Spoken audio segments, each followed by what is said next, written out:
Hello everybody, good morning, good afternoon and good evening. જે પણ ટાઈમે તમે વિડીયો જોતા હોય, બરાબર.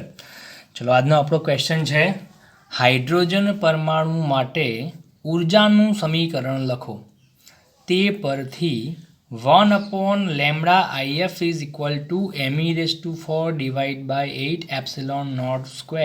CH³ બ્રેકેટમાં 1/nf² -1/ni² સમીકરણ મેળવો. જ્યાં electron n is equal two ni કક્ષામાંથી n is equal two nk કક્ષામાં સંક્રાંતિ કરે છે. આ ઇક્વેશનનો શું મતલબ છે, બરાબર. ચલો, આ સૂત્ર સાબિત કર્યા પહેલાં થોડું આનું બેકગ્રાઉન્ડ જોઈ લઈએ કે આપણને જે પેલો ગેસ ડિસ્ચાર્જ ટ્યુબનો જે પ્રયોગ જોયો તો ફર્સ્ટ લેક્ચરમાં, બરાબર, કે ભાઈ અલગ અલગ પરમાણુ વાયુને આપણે જ્યારે ભરીએ છીએ એની અંદર પછી ઇલેક્ટ્રિક ડિસ્ચાર્જ પસાર કરીએ છીએ તો અંદરથી અલગ અલગ રંગની વર્ણપટ રેખાઓ બહાર નીકળે છે જેની તરંગ લંબાઈ અલગ અલગ હોય છે. અને એ તરંગ લંબાઈ શોધવા માટે આપણે અલગ અલગ સાયન્ટિસ્ટોએ 5 શ્રેણીઓ આપી હતી, લાય બાપા 2 ફંડવાળી, બરાબર. એ સૂત્ર શેનું હતું? તો જે તરંગો બહાર નીકળે છે વિકિરણની તરંગ લંબાઈ શોધવા માટેના ઇક્વેશન હતા. એમાં 1/λ ઇઝ ઇક્વલ ટુ r 1/ આગળની વેલ્યુ બદલાતી 1 2 3², બરાબર, -1/n². ઓકે, એકચ્યુઅલમાં એ જે સમીકરણ છે ને એ એક પ્રકારનું સૈદ્ધાંતિક ઇક્વેશન હતું. મતલબ કે બામર લાઇમરે જે ઇક્વેશન આપ્યું હતું, બરાબર, એની અંદર જે પણ વેલ્યુ આપણને મળી હતી, નો ડાઉટ એ વેલ્યુ આપણે માપી તરંગ લંબાઈની તો આપણને એ વેલ્યુ મળે છે, બરાબર, એની કિંમત. પણ પ્રોબ્લેમ ક્યાં હતો કે એની પ્રેક્ટિકલ જે સાબિતી છે કંઈ હતી નહીં અને પ્રાયોગિક ધોરણે સાબિત કર્યું આ સૂત્રએ, બરાબર. ઓકે, તો તમને દેખાય છે કંઈક આ સૂત્ર જેવું જ હતું. એ જુઓ, 1/λ બ્રેકેટમાં n² છે, બરાબર.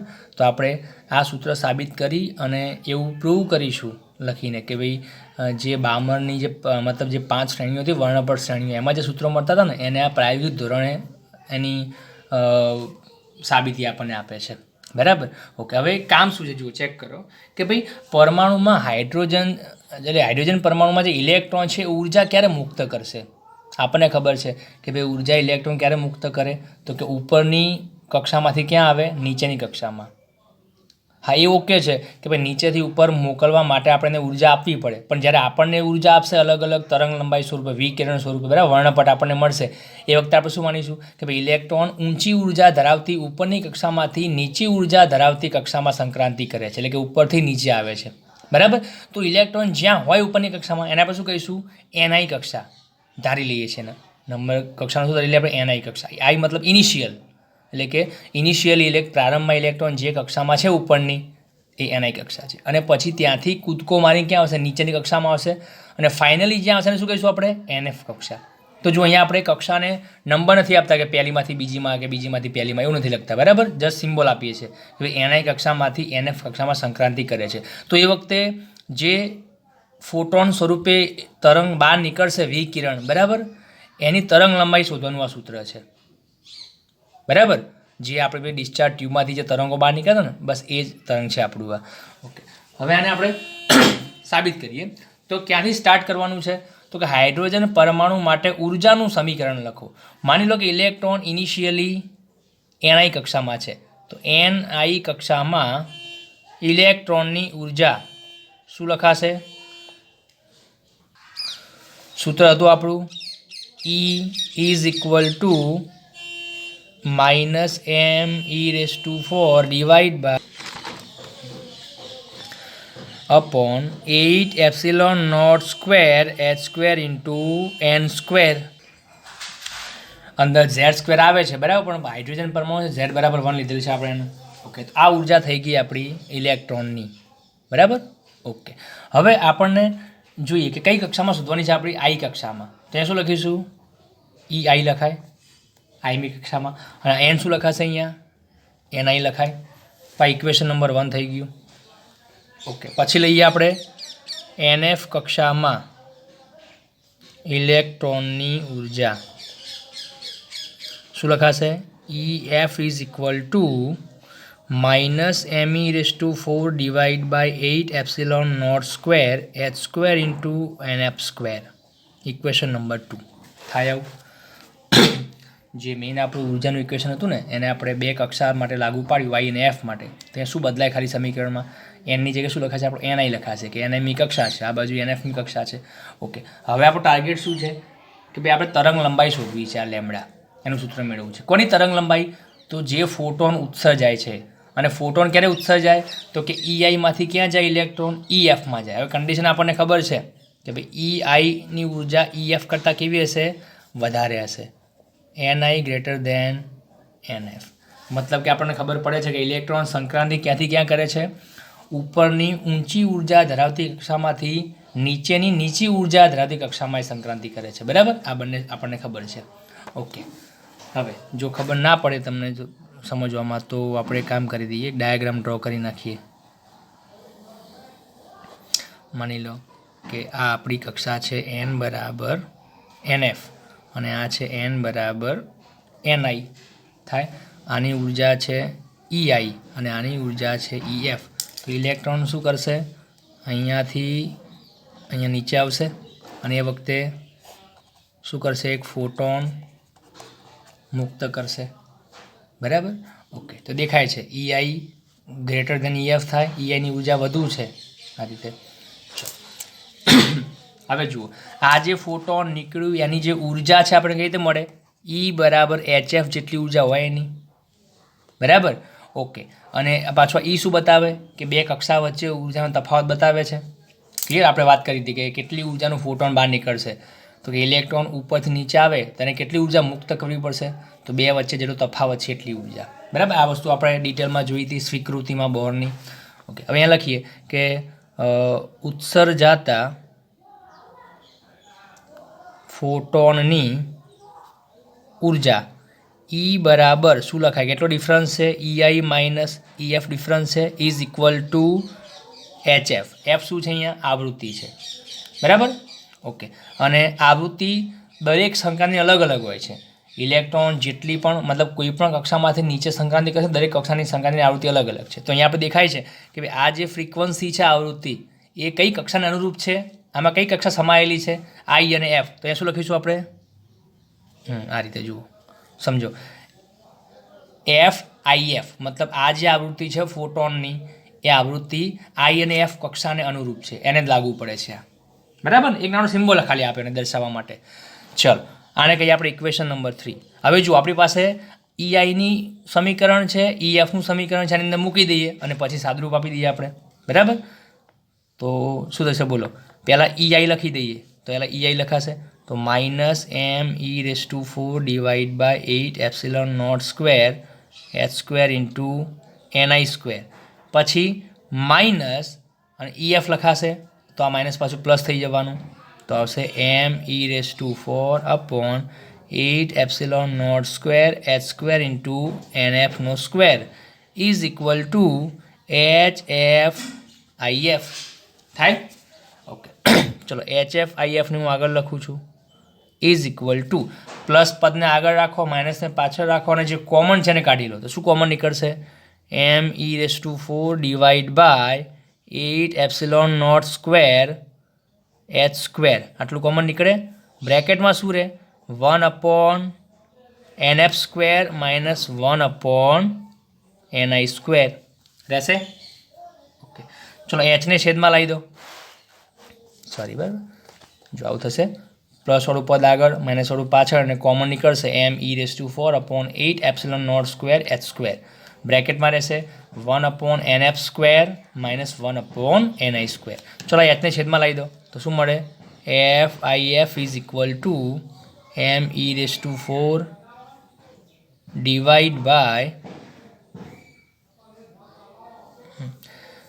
8ε0² h². બ્રેકેટમાં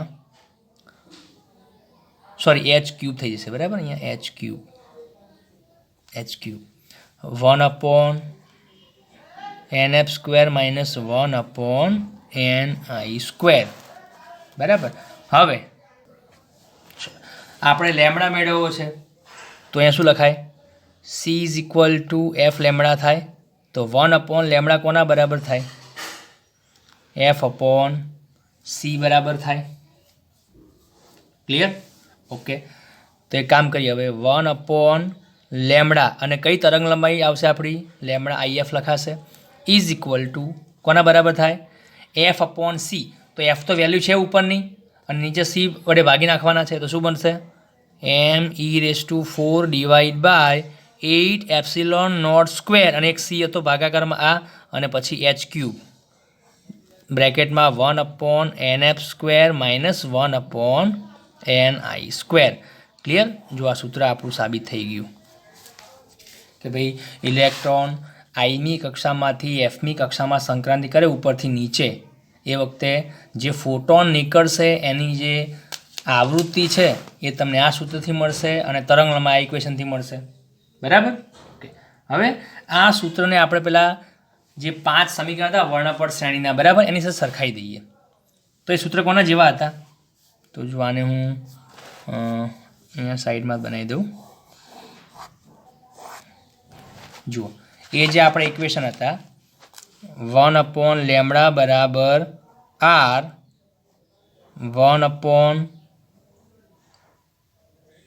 1/m² minus 1/n².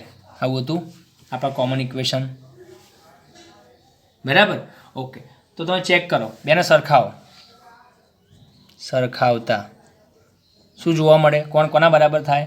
તો 1/λ છે 1/λ છે. બરાબર. પછી આર જે છે ત્યાં શું હશે? આખો કૌંસ આવશે મતલબ આ જે બારની કિંમત છે. પછી એમ કોના બરાબર થાય? NF બરાબર થાય અને એન કોના બરાબર થાય? NI બરાબર થાય. ક્લિયર. તો અહીંયાથી આપણને શું મળશે? રીડબર્ગ અચળાંકનું મૂલ્ય મળશે R is equal to me⁴ divide by 8 epsilon naught square CH cube. બરાબર. ઓકે. અને તમે નહીં માનો કે આ જે સૂત્ર હતું એ બામરે સૈદ્ધાંતિક રીતે આપ્યું હતું. એને પોતાનું મેથેમેટિક્સ એપ્લાય કર્યું હતું સિરીઝ આ શ્રેણી શોધવા માટે. બરાબર. એની અલગ અલગ વેલ્યુ મૂકીને. ઓકે. તો મેથેમેટિક્સમાં જે ફોર્મ્યુલા છે પ્રેક્ટિકલી પોસિબલ છે કે નહીં? તો આ જ્યારે આપણે સાબિત કર્યું સૂત્ર અને પછી આપણે આ જે me⁴ 8 epsilon naught square CH ક્યુ બધાની વેલ્યુ આપણને ખબર છે અને આ વેલ્યુ જ્યારે મૂકીને ત્યારે આપણને નવાઈ લાગી કે ભાઈ આ કિંમત આપણને મળી 1.03 × 10⁻⁷. આટલી આપણને કિંમત મળી. આટલી. અને પેલી કિંમત કઈ હતી આપણી સૈદ્ધાંતિક કિંમત 1/09737 ગુણ્યા 10⁷ હતી મીટર ઇન્વર્સ. તો શું મતલબ આનો કે ભાઈ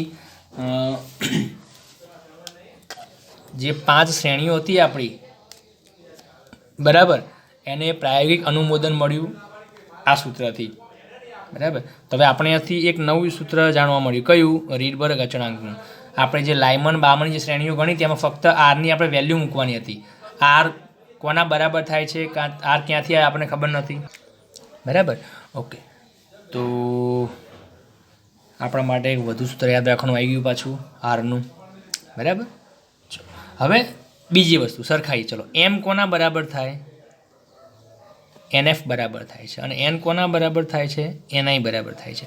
હવે આપણને ખબર છે કે હાલ આ સૂત્ર સાબિત કર્યું આપણને શું ખબર પડી કે ભાઈ ઇલેક્ટ્રોન ક્યાંથી ક્યાં જાય છે? તો NIમાંથી ક્યાં જાય છે? NFમાં જાય છે. ક્યાં જાય છે? NFમાં જાય છે. સમજાય? તો એ પ્રમાણે અહીંયા શું થવાનું છે કે ઇલેક્ટ્રોન Nમાંથી ક્યાં જવાનો? Mમાં જવાનો. દેખાય ને? બેને સરખાવો તમે તો આપણને આઈડિયા આવશે કે ભાઈ આ બંને NF બરાબર છે NI બરાબર છે. તો પછી અહીંયા જેમ NIમાંથી ઇલેક્ટ્રોન NFમાં જાય છે ઉપરથી નીચે આવે છે આ રીતે. બરાબર. તો એ પ્રમાણે આ સૂત્રમાં શું થવાનું? Nમાંથી ક્યાં જવાનો? Mમાં જવાનું. હવે આપણને જાણવા મળ્યું કે ભાઈ બામર સૂત્ર આપણે લઈએ છીએ બામરનું એમાં આ જે એમની વેલ્યુ કેટલી હોય છે? 2 હોય છે. આગળ વેલ્યુ 2 હોય છે બામરમાં અને પછી એનની વેલ્યુ કેટલી હોય છે? 3 4 5 6 આ રીતે હોય છે. તો શું ખબર પડે બોલો કે ભાઈ બામર શ્રેણીમાં ઇલેક્ટ્રોન્સની સાથે શું થાય છે? કઈ ઘટના બને છે? તો આ શું બતાવે છે કે ભાઈ બામર શ્રેણીમાં ઇલેક્ટ્રોન જે છે એ સંક્રાંતિ કરીને કઈ કક્ષામાં આવે છે? ભાઈ બીજી કક્ષામાં આવે છે. થોડું તમે લોજિક લગાવો. થોડું 12th સાયન્સમાં છો તો એના જે પ્રમાણે મગજ તમારું ક્રિએટિવ થઈને આઈડિયા લગાવો તમે કે ભાઈ n ઇઝ ઇક્વલ ટુ કે ભાઈ જો હું એનની વેલ્યુ અહીંયા 3 લેતો હતો અને આગળ કેટલી આવતી હતી? 2.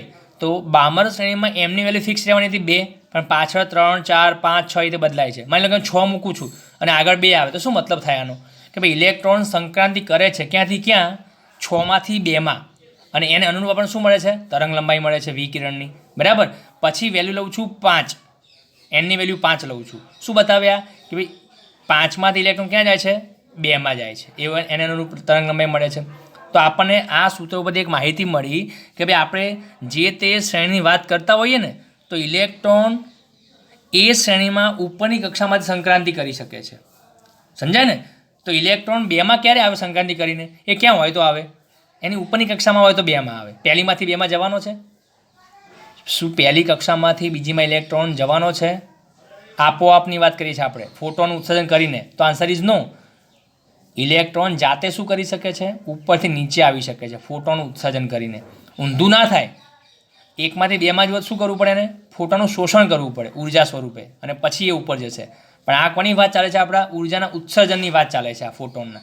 તો એ ક્યારે પોસિબલ છે? ઉપરથી નીચે આવે ત્યારે. તો જે ઇલેક્ટ્રોન બીજી કક્ષામાં આવતો હોય તો એ ક્યાંથી આવવો જોઈએ? ત્રીજીમાંથી બીજીમાં આવે, ચોથીમાંથી બીજીમાં આવે, પાંચમીમાંથી બીજીમાં આવે. આ રીતે છે. સમજાય ને? તો હવે તમને હું 52નું એક્ઝામ્પલ આપ્યું તો હવે તમને બધાને ખબર પડી ગઈ છે કે બાકીની શ્રેણીમાં શું થતું છે. લાયમનની વાત કરતા હોઈએ આપણે તો લાયમનમાં શું થાય? એમની વેલ્યુ કેટલી હતી? 1, અને એની વેલ્યુ કેટલી લઈ શકતા હતા આપણે?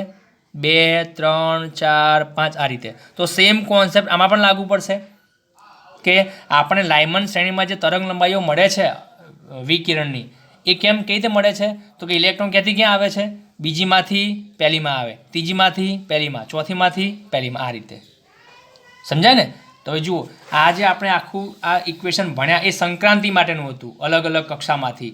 અને એનો ઉપયોગ કરીને આપણને આઈડિયા આવ્યો કે જે આપણી 5 શ્રેણીઓ હતી એમાં એકચ્યુઅલમાં કઈ પ્રકારની ઘટના બને છે ઇલેક્ટ્રોનની સાથે. સમજાય ને? ઓકે, ચલો. તો આ થઈ ગયું આપણા એક ઇક્વેશન્સ. હવે તમે આની અંદર તો યાદ રાખો કે ભાઈ આ સૂત્ર આપણે સાબિત કર્યું, એકદમ ઇઝી છે, બરાબર. નવું કંઈ નથી કર્યું. ઉર્જાનું જે સૂત્ર મળ્યું આપણને, બસ એમાં 2 કક્ષાઓ બદલી નાખી. એકવાર NI કરી, NF કરી, અને પછી ઉર્જાનું સમીકરણ આપણને ખબર છે ફોટોનની જે મુક્ત થાય છે એની, બરાબર. માઇનસ કરીને આપણે સમીકરણ મેળવેલું છે. પણ આનો એક સારો પોઝિટિવ યુઝ શું છે કે ભાઈ આ સૂત્રમાંથી આપણને શું મળી ગયું? રીડબર્ગ અચાનક આરનું સૂત્ર મળી ગયું છે, બરાબર.